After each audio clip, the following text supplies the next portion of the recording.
Hey guys, কি খবৰ তোমালোকৰ? আশা আছে সকলোৱে ভাল। তো বহুতে মোক কমেণ্ট কৰি আছিলে, কিন্তু তাৰ ভিতৰত মই এটা কমেণ্ট লৈছোঁ, ভাল কমেণ্ট এটা কৰিছিলে কি মোৰ যোনটো মেট্ৰিক HSLC আৰু হায়াৰ ছেকেণ্ডেৰী পাৰ্চেণ্টেজ কিমান আৰু মই কেনেদৰে পঢ়িছিলোঁ তাৰ ওপৰত এটা ভিডিঅ' বনাম। তো এটা ভাল কমেণ্ট মানে মোৰ ওপৰত সুধিছে কি মোৰ মেট্ৰিকৰ পাৰ্চেণ্টেজ কিমান আছিলে আৰু হায়াৰ ছেকেণ্ডেৰী পাৰ্চেণ্টেজ কিমান আছিলে আৰু তুমি কিমানলৈকে পঢ়িলা, কেনেদৰে পঢ়িছিলা, মানে কিমানলৈকে পঢ়িলা তুমি আৰু তুমি কেনেদৰে প্ৰিপেৰেশ্যন কৰিছিলা মানে মেট্ৰিক আৰু হায়াৰ ছেকেণ্ডেৰীৰ বাবে, তাৰ ওপৰত এটা ভিডিঅ' বনোৱা। তো এটা ভাল কমেণ্ট হয়, মোৰ ওপৰত সুধিছে মানে কি মই কেনেকৈ পঢ়িছিলোঁ। মই মেট্ৰিক দিছিলোঁ 2022 আৰু মই হায়াৰ ছেকেণ্ডেৰী দিছিলোঁ 2023, ঠিক আছে। 2023 to 2024 ভিতৰত পৰিছিলে মোৰ। তো মেট্ৰিকত মোৰ পাৰ্চেণ্টেজ আছিলে 78% আছিলে, ঠিক আছে। ভাল এটা পাৰ্চেণ্টেজ আছিলে। মই নিজৰ ঘৰখনৰ বাবেও সন্মান কঢ়িয়াই আনিছিলোঁ, নিজৰ স্কুলখনৰ বাবে, ঠিক আছে। ষ্টাৰ পাইছিলোঁ মই মেট্ৰিকত। আৰু মই আগৰ পৰাই মই পঢ়াৰ প্ৰতি মন দিছিলোঁ, কাৰণ মই আৰ্টছৰ আছিলোঁ। মই ছায়েন্সটো ইমান নাজানো, ঠিক আছে। ছায়েন্স আৰু ইংলিছটো ইমান নাজানো, কিন্তু মই আৰ্টছৰ যোনবোৰ ছাবজেক্ট সেইবোৰ মানে মই বুজি পাওঁ, ঠিক আছে। তো মই বুজি পাই মই যোনবোৰ কুৱেশ্যন সেইবোৰ লিখোঁ।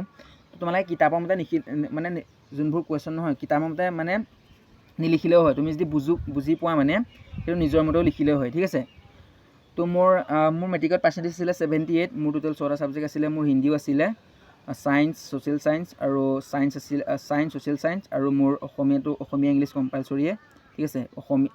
অসমীয়া ইংলিছ, ছায়েন্স, ছ'চিয়েল ছায়েন্স আৰু মেথছ, হিন্দী, টোটেল 6টা ছাবজেক্ট আছিলে। তো মই তাৰে চাৰিটা লেটাৰ পাইছিলোঁ, দুটাত মোৰ 71 আছিলে, ঠিক আছে। তো মই 6টাৰ ভিতৰত 6টাই লেটাৰ আনিব পাৰিলোঁহেঁতেন, কিন্তু মই কিছুমান কুৱেশ্যন তেতিয়া মানে পাৰিছিলোঁ, কিন্তু মোৰ অলপ মিষ্টেক হৈ গ'ল। তো তাৰ কাৰণে মানে মোৰ দুটা ছাবজেক্টত 71 পালোঁ, মানে 9 মাৰ্ককৈ মানে টোটেল 18 মাৰ্ক কমি গ'ল, ঠিক আছে। তো মই প্ৰিপেৰেশ্যনটো মই কেনেকৈ কৰিছিলোঁ, মানে মই যোনবোৰ ক্লাছত পঢ়াই সেইবোৰ ভালদৰে পঢ়িছিলোঁ, যোনবোৰ ইম্পৰ্টেণ্ট কুৱেশ্যন আৰু প্ৰিভিয়াছ ইয়েৰ কুৱেশ্যন চাইছিলোঁ, ঠিক আছে। আৰু হায়াৰ ছেকেণ্ডেৰীত মোৰ পাৰ্চেণ্টেজ আছিলে 83.8, মানে মোৰ মেট্ৰিকতকৈ হায়াৰ ছেকেণ্ডেৰীত মোৰ পাৰ্চেণ্টেজটো বাঢ়ি গ'ল। কিন্তু মই ফাৰ্ষ্ট ইয়েৰত ইমান পঢ়া নাছিলোঁ, ঠিক আছে। ফাৰ্ষ্ট ইয়েৰত আহি পেলাই মানে NCC ল'লোঁ। তো NCC লৈ ইমান পঢ়া শুনাৰ প্ৰতি মনোযোগ দিয়া নাছিলোঁ। তথাপিও যদিও পঢ়াৰ প্ৰতি মন নাছিলে, কিন্তু আছামিছত লেটাৰ আহিছিলে মোৰ ফাৰ্ষ্ট ইয়েৰত, ঠিক আছে।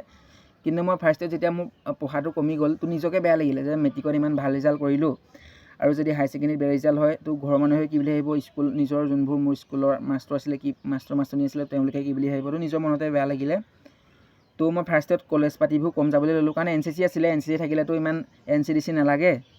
তো কলেজ পাতিবোৰ মই কমকৈ যাবলৈ ল'লোঁ আৰু মই পঢ়াৰ প্ৰতি গুৰুত্ব দিলোঁ। যেতিয়া মই কলেজ যাওঁ, লাইব্ৰেৰীত থাকোঁ, মই ক্লাছো ইমান নকৰোঁ। ক্লাছ কৰিলেও মই লাইব্ৰেৰীত বেছি থাকোঁ, ঠিক আছে। আৰু মই তোমালোকক এটা গুৰুত্বপূৰ্ণ কথা ক'ম, যোনসকল HS মানে দিছে বা অহা বছৰলৈ যেতিয়া দিবা, চব প্ৰিভিয়াছ ইয়েৰ যোনবোৰ কুৱেশ্যন পেপাৰ নহয়, যোনবোৰ আগৰ মানে প্ৰিভিয়াছ ইয়েৰ কুৱেশ্যন পেপাৰ, সেইবোৰ তোমালোকে চাবা, বহুত আহে তাৰ পৰা, ঠিক আছে। মই 84%, 83.8 মানে 84 পাৰ্চেণ্টেজ মোৰ, মানে ডিষ্টিংশ্যন পাবলৈ মোৰ 1% কমি গ'ল। কিন্তু মই কেনেকৈ পালোঁ চাওক, কেনেদৰে পঢ়িছিলোঁ। মই যোনবোৰ মানে মই কিতাপ পঢ়াই নাছিলোঁ, মই বেছিভাগ চাইছিলোঁ, কাৰণ মই টাইমো পোৱা নাছিলোঁ। NCC যিহেতু কেম্প হৈ থাকে, কেম্পলৈ যাওঁ, ঠিক আছে।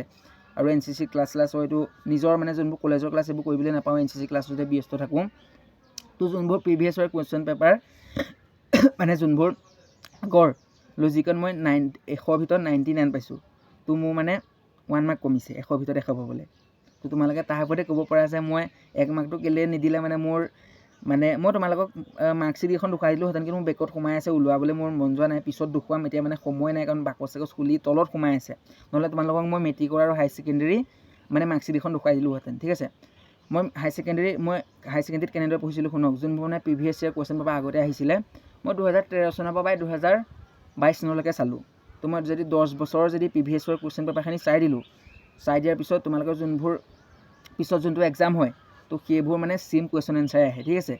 মই চবতে যিমান মানে প্ৰতিটো ছাবজেক্টতে যিমান লেটাৰ উঠাইছিলোঁ, চব মই আছামিছত পাইছিলোঁ 91, এডভান্স আছামিছত 92 আৰু লজিকত 99, আৰু মোৰ পলিটিকেলত 88, আৰু আছামিছতো মোৰ ক'লোৱে, আৰু ইংলিছত আছিলে, মোৰ ইংলিছত কমি গ'ল, ইংলিছত মোৰ 51 আছিলে, ঠিক আছে। তোমালোকক মই বেলেগ এটা ভিডিঅ'ত মোৰ মাৰ্কশ্বিটখন দেখুৱাই দিম, ঠিক আছে। তো বহুতে মোক কমেণ্ট কৰি আছিলে কি তোমাৰ HSLC আৰু হায়াৰ ছেকেণ্ডেৰী পাৰ্চেণ্টেজ কৈয়ে দিলোঁ। তোমালোকৰ মেট্ৰিকত আছিলে মোৰ 78 আৰু হায়াৰ ছেকেণ্ডেৰীত আছিলে মোৰ 83.8। চাওক, মই যদিও ফিজিকেল মই পঢ়া শুনাও কৰোঁ আৰু মই ফিজিকেলো মেইনটেইন ৰাখিছিলোঁ। চ' চব তোমালোকে চব কৰিব পাৰা, ঠিক আছে। পঢ়া শুনাও আজিকালি যুগত যিমান তোমালোকৰ ফিজিকেলি ইম্পৰ্টেণ্ট, পঢ়া শুনাও ইম্পৰ্টেণ্ট, ঠিক আছে। মইতো প্ৰিভিয়াছ ইয়াৰ কুৱেশ্যন পেপাৰ চাইছিলোঁ, ঠিক আছে। ত' তোমালোকে এইটো নাভাবিবা যে অগ্নিবীৰত যাম বা চাকৰিত যাম অকল ফিজিকেলৰ ওপৰত গুৰুত্ব দিম, পঢ়া শুনা চব এৰি দিম, সেইটো নহয়, ঠিক আছে।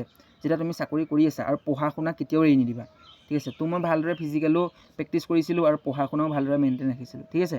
তোমালোকক কৈয়ে দিলোঁ মই, পঢ়াৰ লগতে নিজৰ ফিজিকেলো মেইনটেইন ৰাখিব লাগিব। যিমান ফিজিকেল সিমান পঢ়া শুনা, আৰু যিমান পঢ়া শুনা সিমান ফিজিকেলৰ ওপৰতো গুৰুত্ব দিব লাগিব, ঠিক আছে। তো ভিডিঅ' যিমান পাৰে শ্বেয়াৰ এটা কৰি দিবা। সকলোকে ধন্যবাদ।